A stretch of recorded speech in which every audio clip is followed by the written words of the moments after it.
Hi everybody, this is Rabbi David Fohrman, and welcome to Parshat Terumah. You are watching Aleph Beta.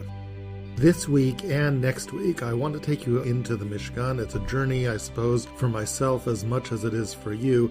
I do not consider myself much of a Kabbalist, but I think if you pay attention to the words of the text, they lead you to the brink of some fascinating ideas that, for lack of a better word, I'm going to describe as mystical. You'll make up your own mind, I suppose, when you hear it. Let's kind of jump in and see what we make of this. The vehicle for the journey I'd like to take you on is an analysis and a discussion of the keruvim in the Mishkan.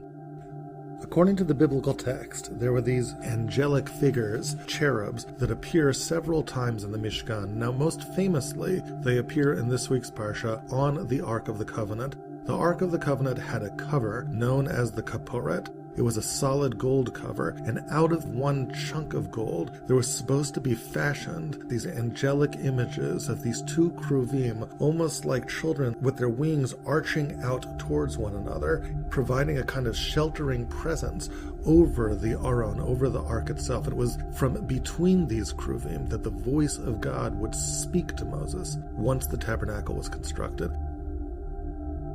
So this is the most famous place where we encounter the keruvim in the Mishkan, but it's not the only place. We also find them two other places, one of them on the parochet. Now the parochet was a kind of veil. It was woven out of beautiful tapestry. Woven into the veil was supposed to be these representations of keruvim as well. This veil was placed between the Holy of Holies, where the Ark was, and the rest of the Mishkan to separate between the Holy of Holies and the rest of the Mishkan. That's how the verse describes what the parochet is doing. So the parochet had keruvim.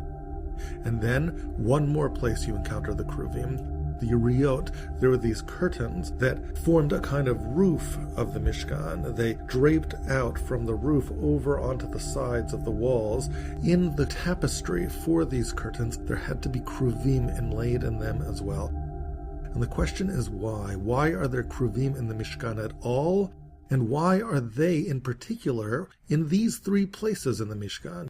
You don't find them etched into the menorah. You don't find keruvim on any of the altars. You don't find them inlaid into the shulchan. You don't find them anywhere else, but you find them here. You find them on the kaporet, the covering for the ark. You find them on the veil, the parochet.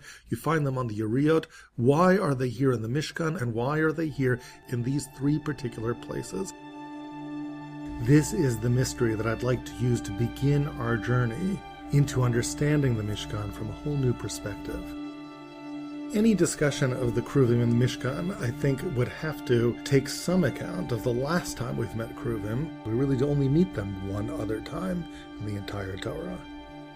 It's at the gates of the Garden of Eden. When God decides to banish Adam and Eve from the Garden of Eden, never to return, he sets up two cherubs with a flaming double-edged sword to guard back the way towards the tree of life, to make sure that Adam and Eve will never return.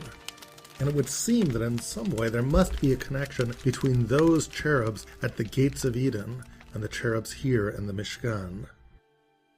In addition, another thing to keep in mind is the contrast between these two sets of cherubs. The first ones are holding that flaming double-edged sword. There's no sword being held by the cherubs in the Mishkan. What do we make of that? Okay, so now to help us understand all of this, I want to take you back to an idea that I introduced in Parshat Vayakel. If you haven't seen that video yet, I recommend you take a look. It's actually one of my favorite of all the Parsha videos that we've produced. It's really a very simple yet elegant idea. What are we really doing when we create this tabernacle, this Mishkan? We are emulating God. Man was created to emulate God. He was made B'Tselem Elohim, in the image of the Almighty, in the image of the Creator.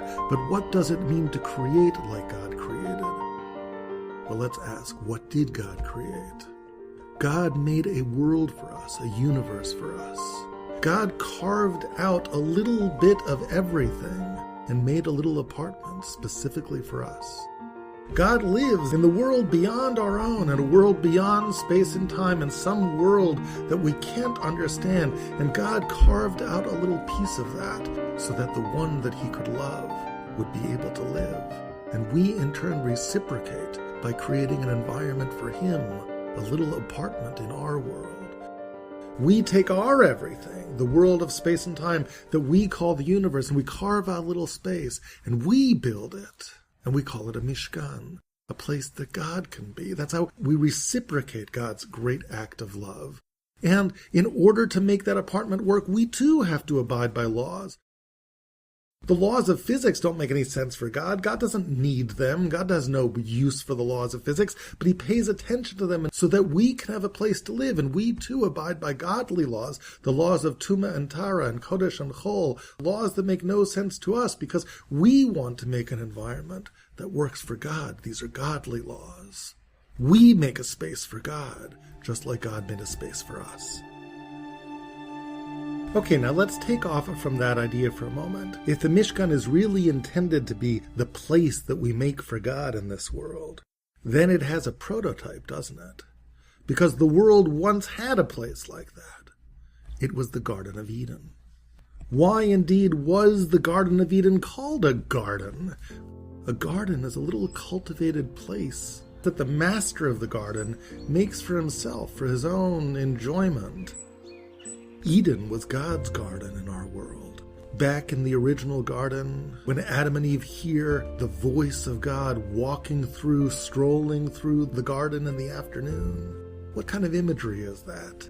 It's almost as if God, the master of the garden, is doing what people do in gardens. They take a stroll in the afternoon. They're enjoying their garden. God was inviting Adam to join him in that stroll, but instead they were hiding. That was the story of the forbidden fruit. We talked about these ideas, by the way, in Parshat Terumah. You can take a look at that video for a more extensive elaboration of this. So after the sin of the forbidden fruit, what happens? Well, that brings us right to the keruvim. God stations the keruvim, these angels, with the flaming sword to make sure that we never get back to that place. It's not a place we can live in anymore after eating from the tree of knowledge. The garden that God made is no longer accessible for us. Now we have to build the garden. And when we do, the keruvim are back. But they don't have a sword in their hands anymore, because they're not there to keep us away. They're there to usher us in. But how exactly do they usher us in?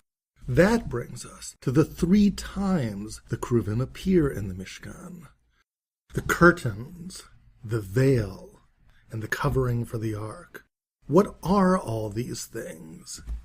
They're partitions. They create separations. The curtains that create the roof for the Mishkan separate the Mishkan from the rest of the world.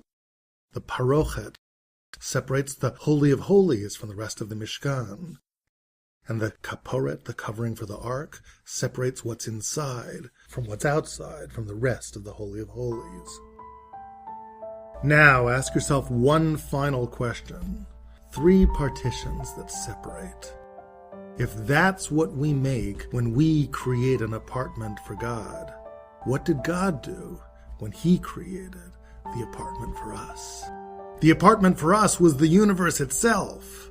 Go back to the creation story when that universe got made, and you will find 3 separations.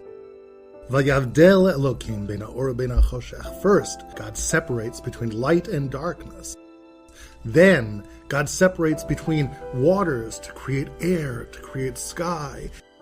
And then, God separates day from night using the luminaries in the heavens to allow human beings a consistent experience of time, to understand what days are, months, years, through the cycles of darkness and light brought to us through the heavenly bodies.